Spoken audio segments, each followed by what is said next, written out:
கோடிகளை கொட்டித்தரும் டங்ஸ்டன். வணக்கம் நண்பர்களே. கோடிகளை கொட்டித்தரும் டங்ஸ்டன் மதுரை மக்களின் லட்சக்கணக்கான மக்களின் எதிர்ப்புக்கு காரணம் என்ன? தொடர்ந்து பாருங்கள் நண்பர்களே. இதில் இருக்கக்கூடிய விஷயங்களை தெரிந்து கொண்டால் நீங்கள் ஆச்சரியப்படுவீர்கள். தொடர்ந்து பாருங்கள் நண்பர்களே.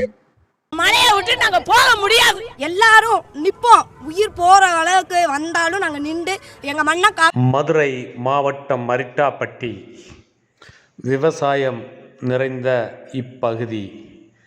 இது மேலூருக்கு மிக அருகில் அமைந்துள்ளது இந்த அரிட்டாப்பட்டி. இந்த இடத்தில்தான் வேதாந்தா நிறுவனம் தொழிற்சாலை அமைக்க முன் வந்துள்ளது. லட்சக்கணக்கான மக்கள் எதிர்ப்பு தெரிவித்து மதுரையே குலுங்கியது. நீங்க கேட்டீங்கல்ல, மக்களின் அதாவது மேலூரை சுத்தி, மதுரை அருகே இருக்கக்கூடிய மேலூரை சுத்தி 50 கிராம மக்கள் இணைந்து சுமார் 3 லட்சம் பேர் இந்த எதிர்ப்பு விஷயத்தில் பங்கேற்று இருக்கிறார்கள். சோ இதற்கு காரணம் என்ன? டங்ஸ்டன் எங்கெல்லாம் பயன்படுத்தப்படுகிறது, எத்தனை லட்சம் ரூபாய், எத்தனை கோடி ரூபாய் சம்பாதிக்கிறார்கள், அதுக்கு காரணம் என்ன அப்படிங்கிறத நம்ம விரிவா பார்க்க போறோம். இந்த கம்பெனி யார்? அனில் அகர்வால். இவர் மட்டும் தொடர்ந்து மொட்டை போட்டுக் கொள்வதில்லை. எங்கெல்லாம் மலைப்பிரதேசங்களும் கனிமங்களும் இருக்கிறதோ அந்த இடத்தையெல்லாம் மொட்டையடிப்பதே இவருடைய முதன்மையான தொழில் ஆகும். அவருடைய 19வது வயதில் பீகாரிலிருந்து மும்பைக்கு வந்து தொழில் ஆரம்பித்து பெரும் சாம்ராஜ்யத்தை உருவாக்கியவர்தான் இந்த அனில் அகர்வால். அனைத்து அரசியல்வாதிகள் மற்றும் சாமியார்களுடன் தொடர்பில் இருப்பவர். டங்ஸ்டன் இதுதான் இன்னைக்கு பார்த்தீங்கன்னா பேசும் பொருள் ஆகி இருக்கிறது, எல்லாருக்கும் தெரியும். இது எங்கே பயன்படுகிறது? முக்கியமான ஏரோஸ்பேஸ் மெடிக்கல் இந்த ஃபீல்டில் இந்த பொருள் அதிகமாக பயன்படுத்தப்படுகிறது. அதாவது விமானத்தில் இயக்கக்கூடிய இன்ஜின் இருக்கு இல்லையா, அந்த இன்ஜினுக்கு இந்த டங்ஸ்டன் பயன்படுத்திக்கிறாங்க. ஏன்னா சூட்டை தாங்கக்கூடியது. இரும்பை விட 2 மடங்கு சூட்டை தாங்கக்கூடிய ஒரு பொருள் தான் இந்த டங்ஸ்டன்.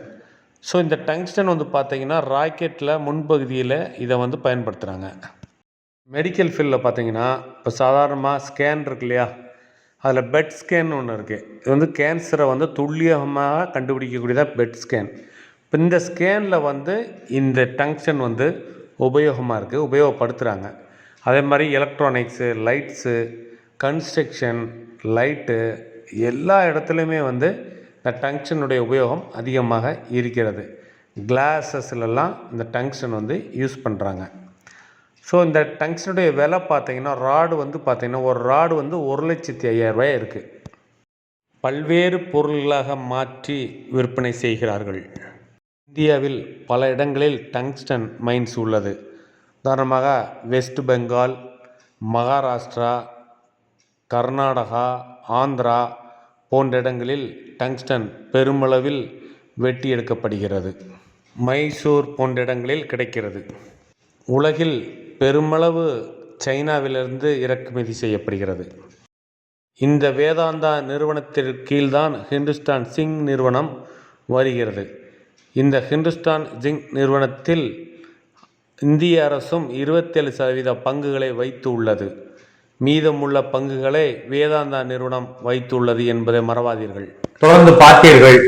இதுல இருந்து நம்ம என்ன தெரிந்து கொள்கிறோம் என்றால், நாட்டில் இருக்கக்கூடிய கனிமங்களை எடுத்து விற்பனை செய்து பல லட்சம் கோடி சம்பாதிப்பது மட்டுமே இவர்களுடைய நோக்கம். ஏற்கனவே மதுரையை சுத்தி, மதுரைக்கு நீங்கள் சென்றிருந்தால் தெரியும், மதுரையை சுற்றி ஏற்கனவே கிரானைட் எடுக்க போகிறோம் என்று ஏகப்பட்டவர் கிரானைட் தொழிற்சாலை ஆரம்பித்து கிரானைட் வெட்டி எடுத்து இந்த மதுரையை சுற்றி பல கிராமங்கள் அழிந்து விட்டது. 2 அடி தோண்ட சொன்னால் 100 அடி தோண்டுகிறார்கள். சோ இப்ப நீங்க சென்று பார்த்தீர்கள் என்றால் அது ஒரு பெரிய மயான பூமியாக தெரிகிறது.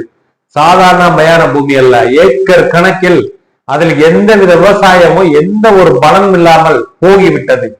ஆனால் இவர்கள் கிரானைட் கற்களை வெட்டி எடுத்து வெளிநாடுகளுக்கு சப்ளை செய்து பல ஆயிரம் கோடி ரூபாய் சம்பாதித்தார்கள். ஆனால் அந்த இடத்தில் தற்சமயம் எந்தவித ஒரு விவசாயத்திற்கோ எந்த வித யூஸ் அதில் இல்லாமல் போய்விட்டது நண்பர்களே.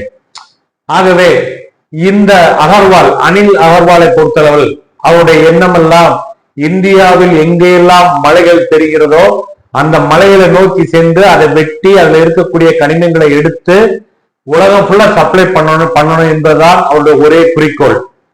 சோ அதனால் எங்கெங்கு மலைகள் தெரிகிறதோ, இவர் கண்ணில் எங்கெங்கு மலைகள் தெரிகிறதோ, இவர் எப்படி மொட்டை அடித்திருக்கிறார்களோ இதே மாதிரி அத்தனை மலைகளையும் மொட்டையடிப்பது மட்டுமே இவருடைய குறிக்கோள்.